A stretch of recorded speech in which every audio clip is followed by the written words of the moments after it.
여러분 안녕하십니까? 포스코가 그동안 시행해온 4조 2교대 근무제를 재검토하기로 했습니다. 근무 몰입도가 떨어졌다는 이유에서인데 앞으로 넉 달 동안 새로운 형태의 4조 2교대와 종전에 시행했던 4조 3교대를 시범 운영한 뒤 직원 투표로 결정할 계획입니다. 임재국 기자가 보도합니다. 포스코가 과거 20년 동안 유지했던 근무 형태를 바꾼 것은 지난 2011년 10월 하루 8시간씩 세조가 근무하는 4조 3교대에서 나흘 일하고 나흘 쉬는 4조 2교대로 전환한 것입니다. 연간 휴일이 80여일 늘어나면서 여가 시간이 많아진 반면 현장의 근무 강도는 높았습니다. 하루 근무 시간이 길다는 거죠.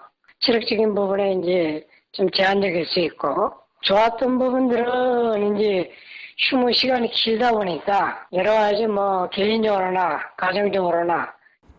하지만 포스코는 3년 넘게 시행한 결과 긴 휴무에 따른 직원들의 업무 연계와 집중도가 떨어진다는 진단을 내렸습니다. 제일 중요한 게 이제 업무 몰입이 좀 저하되는 부분이 있습니다. 12시간 근무와 또 4일 연속 휴무에 따른 거고, 그다음에 기술 전수 및 교육을 좀 소홀히 하는 부분, 그다음에 설비 관리를 놓친 부분, 또 개인주의화 경향, 이런 부분이 전체적으로 문제라고 볼 수 있겠습니다. 포스코가 내놓은 대안은 두 가지. 하루 12시간씩 이틀 동안 일하고 이틀을 쉬는 신 4조 2교대와 하루 동안 3조가 8시간씩 교대로 일하고 나머지 한 조는 쉬는 종전의 4조 3교대입니다. 근로 형태 변경에 대해 현장 직원들의 반응이 엇갈리는 가운데 포스코는 앞으로 넉 달 동안 시범 운영한 뒤 직원 투표로 결정하기로 했습니다. 포스코의 근무 형태가 바뀌면 4조 2교대를 시행 중인 포스코 계열사와 협력업체 직원들에게도 상당한 영향을 끼칠 것으로 보입니다.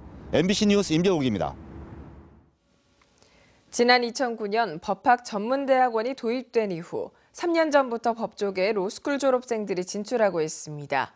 다양한 전문직 출신들이 배출되면서 진출 분야도 다양해지고 있습니다. 윤영균 기자입니다. 지난해 문을 연 대구시의 한 법무법인. 변호사 4명이 모두 로스쿨 1기 졸업생들입니다. 이 중 3명이 신용보증기금과 공인회계사, 포항공대 연구원을 하다가 로스쿨을 나온 이른바 전문직 출신들입니다. 사건 기록 안에 있는 어떤 회계적인 자료들을 좀 읽어내는데 조금 다른 변호사님들보다는 좀 도움이 많이 되고요. 그리고 이제 제가 그 회계법인에 있을 때 이제 쌓아왔던 이제 인적 네트워크들이 실제로 이제 업무를 하는데 상당히 도움이 됩니다. 취재진이 경북대 법학전문대학원을 졸업해 변호사 시험에 합격한 사람들의 취업 현황을 입수해 분석했습니다. 법무법인이나 법률사무소가 3분의 2 정도를 차지했고 기업 사내 변호사로도 많이 진출하고 있습니다. 주목할 부분은 법 지식이 꼭 필요한 국회나 공기업, 지방자치단체 등에도 변호사를 뽑기 시작한 겁니다. 지방의회는 법을 만드는 곳이고요. 지방자치단체는 법을 집행하는 곳입니다. 그런데 그런 곳에 변호사가 없었어요. 졸업생의 70% 정도가 서울로 진출하고 나머지도 대부분 대구에서 활동하는 등 아직 중소도시 같은 이른바 법률 소외 지역으로 확산되지는 않는 것으로 나타났습니다.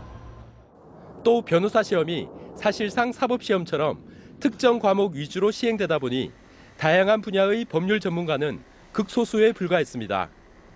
학생들이 변호사 시험에 몰입을 하다 보니까 그렇게 다양하고 의미 있는 과목들을 개설해 두었음에도 불구하고 학생들의 수강 숫자가 아주 적고 이런 난점이 있죠. 로스쿨 전문가들은 특히 변호사 시험 합격자 정원을 1,500명 정도로 묶어버려 사실상 사법고시처럼 변질되고 있다며 일정한 점수를 얻으면 합격할 수 있는 자격시험으로 만들어야 한다고 지적하고 있습니다. MBC 뉴스 윤영균입니다. 요즘 노후 자금에 대한 걱정이 많으실 텐데요. 노후 자금의 사각지대인 농촌에서 농지를 담보로 매달 연금을 받는 농지연금이 노후 대비 수단으로 떠오르고 있습니다. 김건혁 기자입니다. 예천에서 과수원을 하는 김중한 씨는 4년째 농지연금을 받고 있습니다. 과수원 6,000제곱미터를 담보로 한 달에 70만 원씩 연금을 받아 자식들의 도움 없이 지내고 있습니다. 생활비가 못해서 하는 거죠. 이제 고생하는데 전부 또 내가 도움을 줘야 되지 받을 건 없고요. 지난 2011년 도입된 농지연금은 해마다 1,000명 정도씩 꾸준히 가입이 늘면서 누적 가입자 수가 3,900여 명에 이르고 있습니다. 특히 올해는 가입자가 급증해 지난 넉 달 동안에만 515명, 지난해 같은 기간에 비해 25.6%나 급증했고 월 평균 연금액도 113만 8천 원으로 높아졌습니다. 농지연금 가입이 늘고 있는 건 담보농지 평가 방법을 감정평가로 바꾸고 또 65세 이상이면 가입할 수 있도록 하는 등 제도 개선이 꾸준히 진행된 데다 농민들의 관심이 높아졌기 때문으로 분석됩니다. 감정평가 70%에서 80% 상향 조정을 했고 그다음에 농민들의 생활자금이 노후 생활자금이 더 자금이 늘어나기 때문에 더 많이 가입하는 걸로 알고 있습니다. 농식품부는 영농에 종사하는 부모의 노후 대비 효도 선물로 농지연금 가입을 적극 추천하고 있습니다. 고령화되고 있는 농촌 지역의 사실상 유일한 노후 대책으로 농지연금이 주목받고 있습니다. MBC 뉴스 김건엽입니다. 한수원과 동경주 대책위원회 경주시가 지난달 월성원전 1호기 재가동을 위해 1,310억 원대의 보상안에 가합의했는데 동경주 주민들이 보상안을 최종적으로 수용할지 여부가 오늘 결정됩니다. 동경주 세계읍면발전협의회는 각 협의회별로 오늘 총회를 열고 가합의된 보상안을 수용할지 여부를 최종 결정할 계획인데 지금까지는 양남면 주민들의 반대가 거세 어떤 결과가 나올지는 미지수입니다. 특히 지난 14일 열린 양남면 주민공청회에서 주민들은 보상금보다 안전성이 더 중요하다며 월성 1호기 폐쇄를 주장했고 협상 대표단에 대해서도 강한 불신감을 드러냈습니다. 이 때문에 동경주 대책위원회가 가합의안 수용 여부에 대해 어떤 결론을 내더라도 주민들 내부의 갈등은 불가피할 것으로 예상됩니다. 경주 중저준위 방사성 폐기물 처리장이 오늘부터 29일까지 일반에 공개됩니다. 이 기간 방폐장을 보려면 한국원자력 환경공단 홈페이지를 통해 신청하면 되고 한 번에 선착순 20명씩 하루 2차례 접수합니다.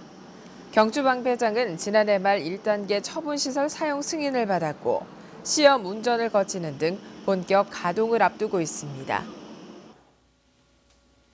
포항해양경비안전서는 무선교신과 해사영어 사용 역량 강화를 위해 해사영어 안전콜 경진대회를 개최한다고 밝혔습니다.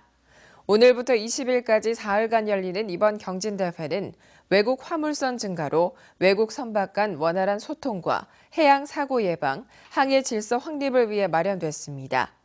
선박에서 사용되는 해사영어는 일상생활에서 쓰이는 용어와는 달라 별도의 학습이 필요합니다. 어제 오후 1시 반쯤 울릉도의 응급환자 55살 김모 씨와 84살 김모 할머니가 헬기를 이용해 포항의 병원으로 이송됐습니다.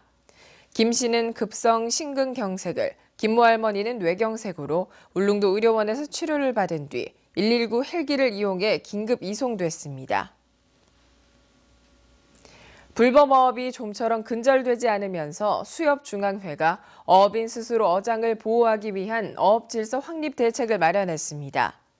이에 따라 불법어업인에게는 각종 지원과 혜택을 배제하는 등의 자율적인 어업질서 확립 운동을 벌이는 한편 불법어업에 대한 지도 단속도 강화할 방침입니다.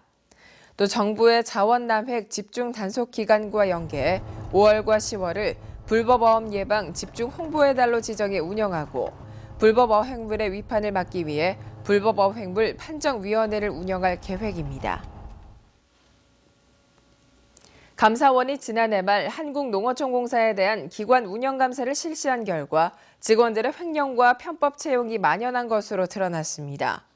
한국농어촌공사는 저수지에서 낚시업이나 수상 레저업을 하는 업자들에게 수십억 원의 사용료를 제대로 받지 않았고 채권 업무를 담당하는 직원은 수천만 원의 법원 보관금을 횡령하는 등 경영관리가 부실해 감사원으로부터 파면과 변상을 통보받았습니다. 또 2012년부터 지난해까지 정규직 25명과 계약직 479명을 채용하면서 채용 공고나 경쟁 절차 없이 특정인을 채용한 것으로 드러났습니다. 올 들어 경북의 주택 거래가 크게 늘어났지만 전월세 거래량은 감소한 것으로 나타났습니다.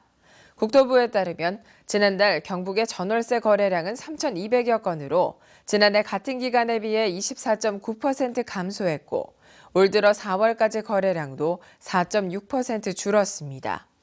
전월세 거래량이 줄어든 것은 이사 처리 끝났고 주택 거래가 늘어났기 때문으로 분석됐습니다.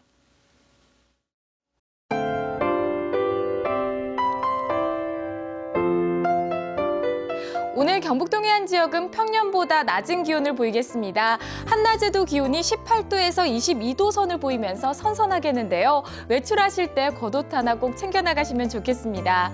한편 경북 동해안 지역은 오후 한때 비 소식이 있겠습니다. 경북 남부를 중심으로 5mm 미만의 비가 내리겠는데요. 내리는 비의 양은 많지 않겠으니까요. 출근길 가방에 작은 우산 하나 챙기시면 좋겠습니다. 자세한 지역별 날씨 알아보겠습니다.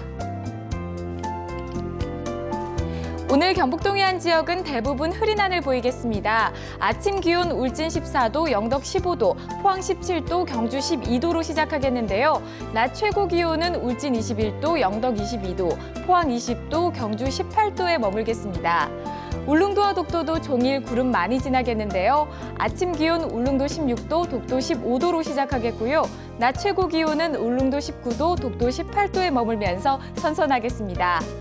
오늘 동해 전 해상 구름 많이 지나는 가운데 동해 남부는 오후에 비 소식이 있겠습니다. 바다의 물결은 0.5에서 2m로 잔잔하겠습니다. 이번 주는 대체로 맑은 모습인데요. 내일부터는 다시 기온이 크게 오르겠습니다. 날씨였습니다. 포항 MBC 뉴스투데이를 마칩니다. 고맙습니다.